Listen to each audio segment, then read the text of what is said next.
You see, demonic powers are very real, and when you are ignorant of these facts, then you will struggle in life till you are frustrated. And this is why you must at all times be conscious of your spiritual environment. You must be conscious of the activities that goes on in the realms of the spirit. Now, I'm going to be teaching us 3 ways through which a man can be under demonic influence. Before I continue, make sure you like this video, subscribe to our YouTube channel, and follow us across all social media platforms. Thank you and God bless you. The first way is through foundation. Foundation is the root of a man. Foundation is the source of a man. And you see, something happened. In the early days, man sought to interact with the spiritual environment, especially in Africa where ignorance was much. They sought to interact with their spiritual environment. They knew that something was beyond time. There was something beyond time and chance. There was something beyond the physical things which our eyes can see. They knew. You see, just like everybody knows. That's why I don't understand people that believe that there is no God or there is no spirit, because even they themselves, they have in 1 or 2 times received signals from the realms of the spirit. Everybody, your spirit will keep witnessing to you that there is a realm that is not, because here is not our home. Here we are just like strangers in this land. Our major place is the realm of the spirit, and our spirit keeps calling us to that place. So that was the same thing happening to them. So they knew that there were powers existing, there were structures existing to assist man on this earth. They knew that there were structures existing on this earth to assist man in his journey of life. So they sought to interact with these spirits, and in their quest to do this, they began to interact with wicked spirits. Some of them entered into dangerous covenants with all the spirits. And you see, when you enter into a covenant with a spirit, the implication is that the covenant is eternal. Even when you die, it keeps on. It is covenant is not breached by time. It is an eternal something. So even when you die, if there are people, if your sons, your children can engage in the priesthood that will maintain that covenant, then it will also work for them. So this same thing happened when this man entered. For example, a man will come out and say, oh, this spirit, if you can give me children, then all my firstborns, I dedicate them to you. And then like that, the generations will go. Even when the man died, the spirit will keep demanding for all the firstborns in that family. Once a first child is given birth to, the spirit will take it. Even when the man dies, even when nobody, and it becomes worse when nobody is servicing the altar, because the spirit will now begin to act so that, like, he will begin to show himself so that you can go back to servicing the altar. And at this point in time, this is where people begin to struggle in life. You don't know what is happening to you. You just, like, you enter 18 years and it looks as if all your doors are locked. Nothing is going well for you again. Everything is just going bad. Nothing is going well. Some people in their family, once somebody reaches 40 years, the person will die. It is a covenant that somebody entered into.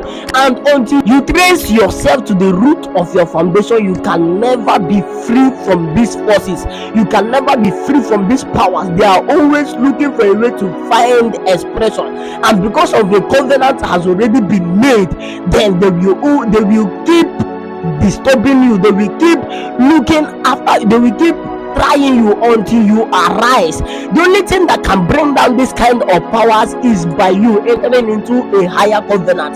The Bible said in 1 Corinthians chapter 5 verse 17 that if any man be in Christ, he is a new creature. All things are passed away. Behold, all things are become new. So once you accept Christ and you become born again, all affiliation with devilish spirit, all affiliation with wicked spirit is breached. And when you know this, you have the revelation of this, then you use it and engage in battle. You now tell the devil that he has no right in your life.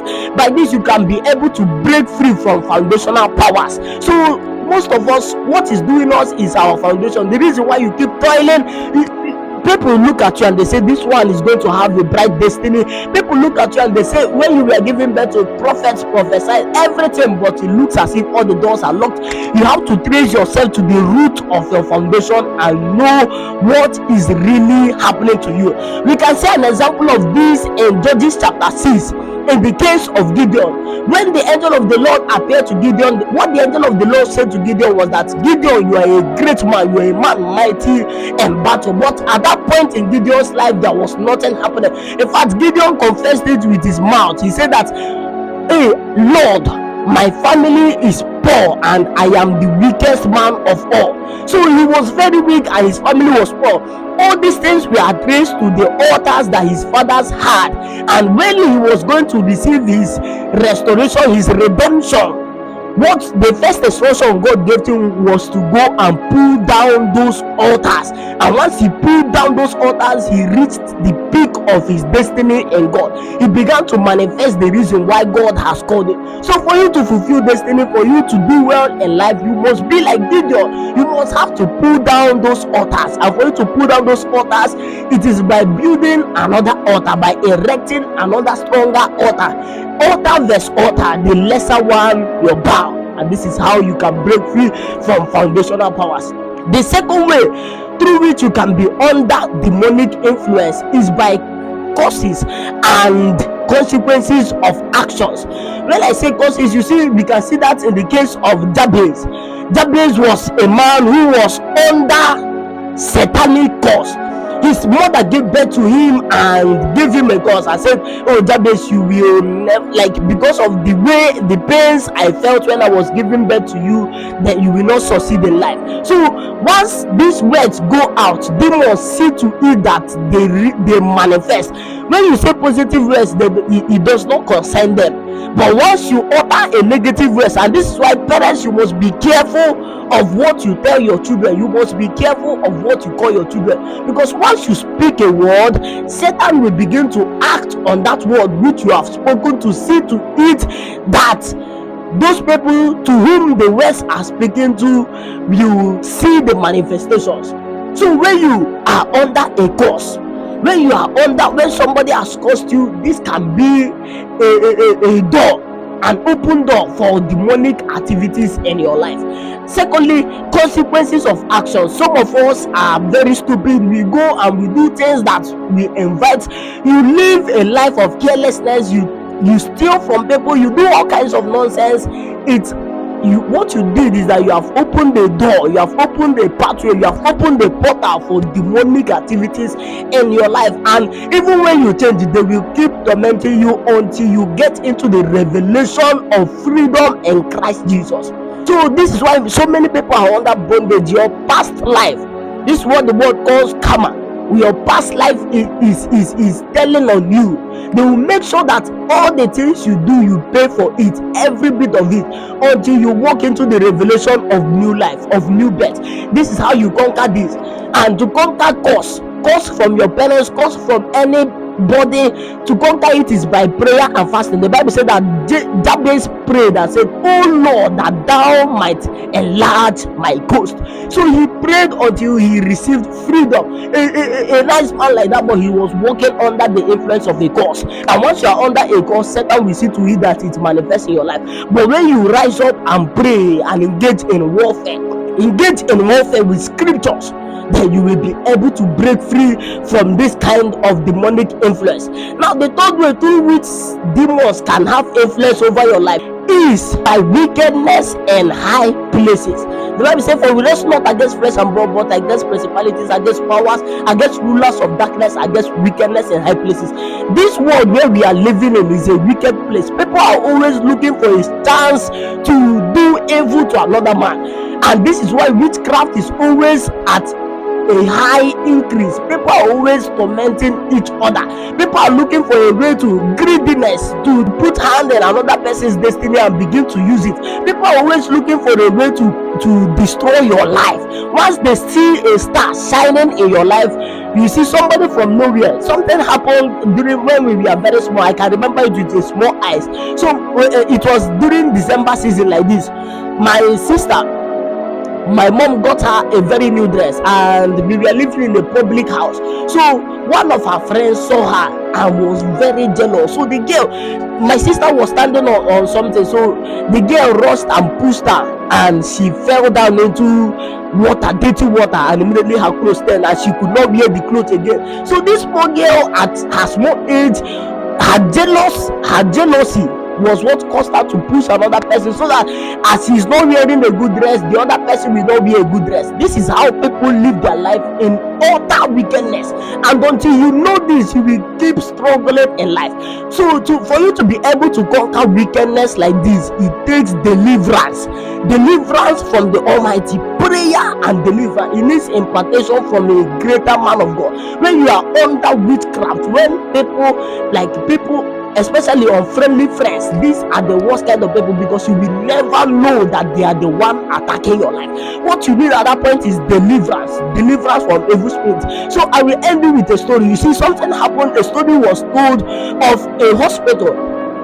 So this was a very big hospital, but the managing director of the hospital, a man that was trained abroad, gave an instruction to all his staffs that, because in the hospital what they focus on major is maternity, so he gave an instruction to all his staffs that once a newborn baby is given birth to, the first water they use to wash the baby, they should fill it on a Ragolis bottle and bring to him in his office. These staffs never knew what was happening. Nobody knew what was happening, and they were just obeying instruction, because he said that if you don't do it, he will sack you. And because the hospital pays good amount of money, everybody was obeying it, till a sister who was curious to know what was going on came. She fasted and prayed, and the Lord gave her instruction to obey what the man has said. Once she baths a baby, she should pour it on a Ragolis bottle, and she did that. But the instruction God gave her was, when you reach to the man's office, knock, but don't wait for the man to open the door, barge in. So she reached there to the man's office, and in front of the man's office, and she knocked once. The man said, "Who is there? Wait for me, I'm coming." She, instead of waiting, she opened the door and barged in, and she saw the man drinking the water that was used to bathe babies. What was the man doing? He was following these children's destiny. So even at birth, they have lost their glory, they have lost their destiny. Another man is using it to boost his company, to boost his office. So you don't know who has drank your baby. You don't know what happened to you. You don't know what happened to you when you were given birth. You don't know which altar you were sacrificed to as a gift, as an offering. So this is why you must rise up with holy anger and begin to pray until there is deliverance, until God delivers you from the hands of wicked powers. Because in this world where we are, it is only the violent that take it by force. Thank you, and God bless you for watching this video. In the next video, I'm going to be teaching you so many things about deliverance, how to prepare for war in the realm of the spirit. Make sure you share these videos and show it to your friends. And after this video, I will not like to see you doing any other thing except for pray. You need to begin to pray if you want to experience deliverance. Pray until your words become fire in the realm of the spirit, and by that you can be able to experience true deliverance. Thank you, and God bless you for watching. I remain with the speaker. Subscribe to our YouTube channel, follow us across all social media platforms. God bless you.